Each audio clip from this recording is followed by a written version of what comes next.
After 2 weeks of protests and violence in the streets of Lebanon, Lebanon has come to a turning point.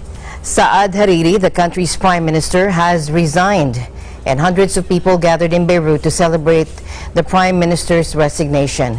Now, Lebanon has been gripped by mass protests believed to be the country's largest since 2015, as demonstrators took to the streets to voice their discontent with deteriorating living conditions, austerity measures, capital flight, and the rise of the deficit and public debt.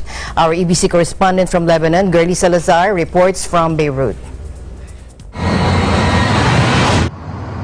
Lebanon's Prime Minister Saad Hariri announced that he was going to submit his resignation to the country's president, Michael Aoun. He gave a short speech in Beirut on Tuesday.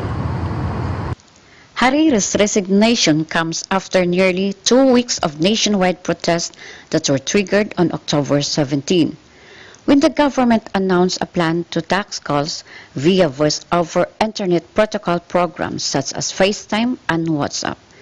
The fiscal measure came amid grave economic crisis in the Middle Eastern country. Since then, Lebanon has been engulfed in protest from across the sectarian divide, calling for the country's political elite to resign. Hariri was appointed prime minister for his second tenure in 2016. Meanwhile, outside, hundreds of people gathered in Beirut to celebrate Lebanon's prime minister Saad Hariri's resignation. People lighted flares, waved Lebanese flags at the city's Martyrs Square. Over the last week, Lebanon has been gripped by mass protests believed to the country's largest since 2015.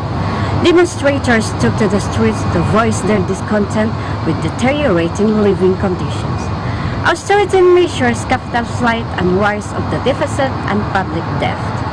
Reporting from Beirut, Lebanon, this is Gerly Salazar for Eagle News, and I am one with 24.